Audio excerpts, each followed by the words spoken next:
le travail que mène mon ONG, que j'ai fondé, Tradition pour demain, se situe auprès des peuples autochtones en Amérique latine, sur l'ensemble de l'Amérique latine. C'était bien avant la Convention pour la diversité des expressions culturelles, puisque c'était dans le milieu des années 80, où nous avons senti que cette expression très importante de l'identité culturelle latino-américaine était très mal menée depuis des décennies, voire des siècles, et face à un processus, d'une part, de globalisation qui déjà pointait à l'horizon, et d'autre part, un processus politique d'intégration des peuples autochtones, cette richesse de l'identité des expressions culturelles autochtones amérindiennes sous toutes leurs formes risquait d'être menacée. Donc nous avons cherché avec un groupe de personnes quelles étaient les organisations qui menaient un travail de terrain, un travail effectif, non pas de recherche, non pas de plaidoyer à l'époque, mais de soutien à des initiatives, et ne l'ayant pas trouvé, nous l'avons créé.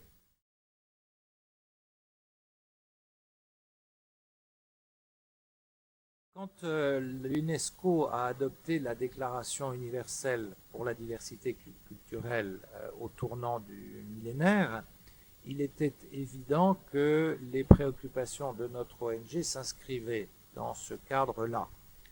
Étant donné que le plan de mise en œuvre de la déclaration, il s'agissait presque d'un plan de mise en œuvre, prévoyait l'élaboration d'un instrument international pour la défense de la diversité culturelle. En tant que ONG partenaire de l'UNESCO, ce que nous étions depuis déjà presque 10 ans à l'époque, il nous appartenait de participer aux travaux de préparation, de discussion, de négociation et finalement les phases ultimes d'adoption de la Convention de 2005.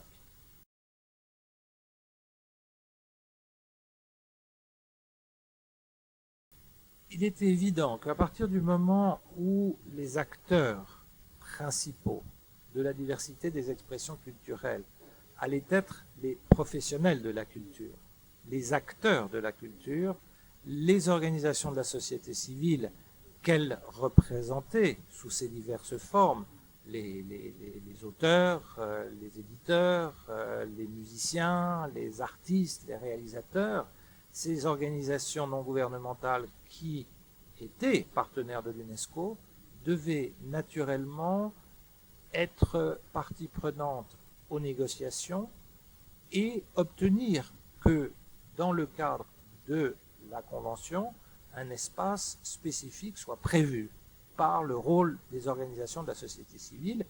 Et c'est ce fameux article 11 de la Convention qui reconnaît le rôle fondamental des organisations de la société civile dans la mise en œuvre de la Convention. C'est un cas encore unique dans le cadre des traités internationaux, quels qu'ils soient, de reconnaître aux organisations de la société civile une responsabilité dans la mise en œuvre d'un instrument juridique dont la responsabilité naturelle est celle des États.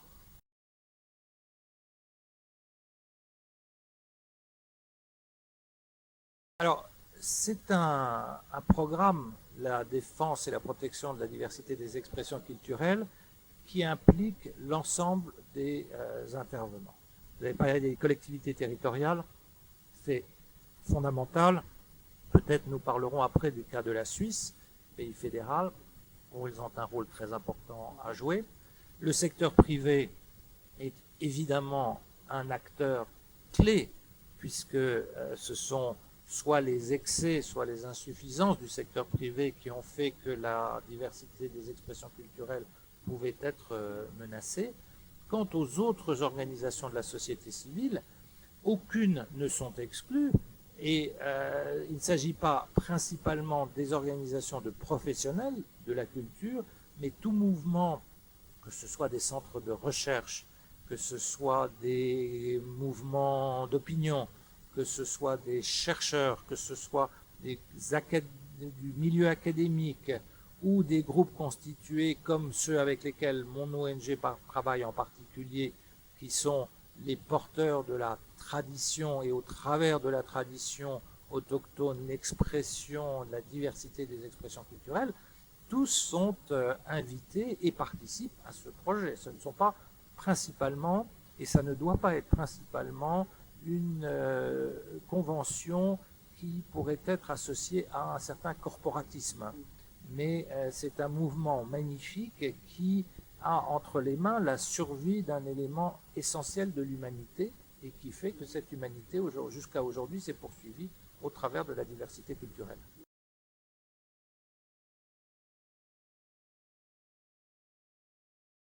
Ce que je dirais, c'est que c'est un thème difficile, la diversité des expressions culturelles, et on continue encore aujourd'hui à essayer d'en définir un pourtour précis.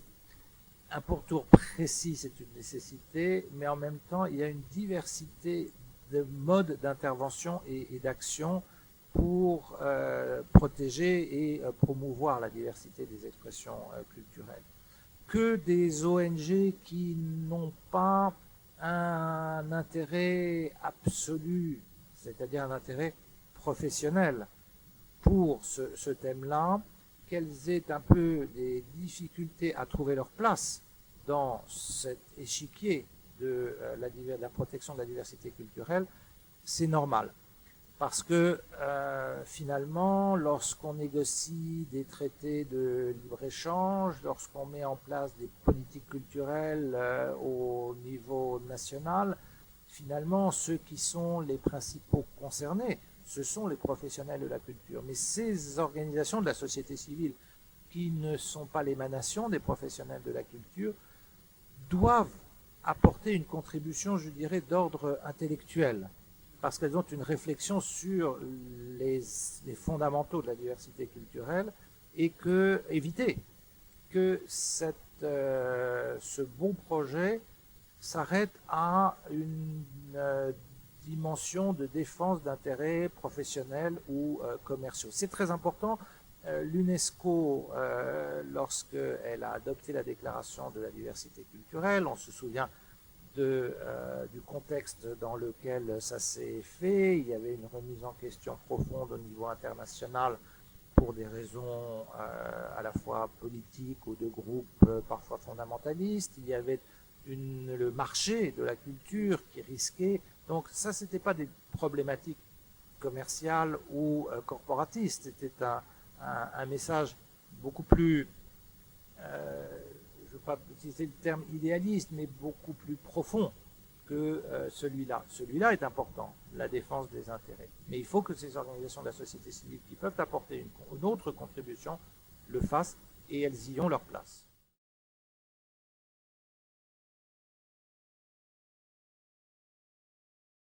Un des défis de la diversité des expressions culturelles, c'est finalement de pouvoir continuer à faire ce qu'on a toujours fait.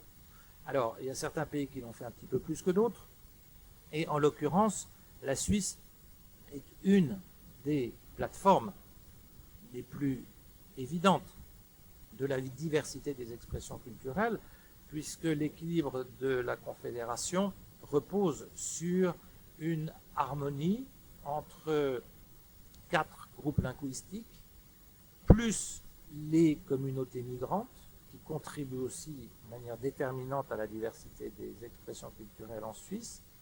Et cet équilibre est une nécessité depuis 7 siècles et quelques années que la Suisse existe pour que cet équilibre magique, cette formule magique, cette recette magique puisse continuer. Donc la politique suisse de la culture, à la fois de la Suisse Confédération, mais surtout les cantons, puisque ce sont les cantons qui ont la responsabilité de la politique culturelle, et principalement et accessoirement la Confédération, ont toujours porté une attention très forte à ce respect des diversités, parce que là, en l'occurrence, ce respect des diversités était ce qui assurait la pérennité et l'équilibre de la Suisse. Donc ça s'est fait de manière très concrète.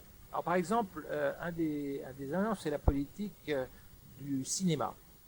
Le cinéma suisse a une politique, un soutien important au cinéma qui est du ressort de la Confédération et qui veille dans les soutiens qui sont apportés aux productions production, soit suisse, soit mixte, à encourager, préserver, promouvoir cet équilibre très important.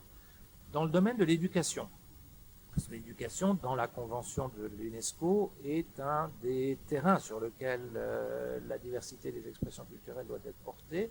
Les programmes qui, eux, sont du ressort des cantons, l'éducation, les programmes aux différents niveaux doivent encourager aussi une connaissance de l'autre, un dialogue et un respect.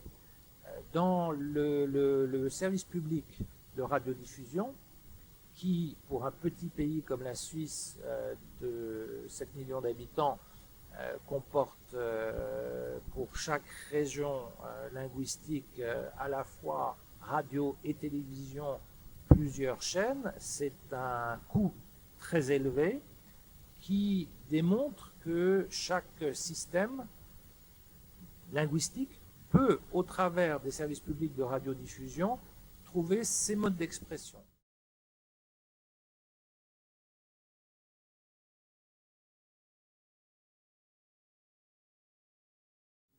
Bon, Genève est une ville internationale, donc elle a vocation à cela, mais c'est sûr que l'union des cités et gouvernements locaux a un écho très favorable en Suisse parce que nous sommes un pays fédéral et un pays fédéral qui est le reflet de ce que j'indiquais tout à l'heure au travers des différents des médias, du cinéma, de l'éducation.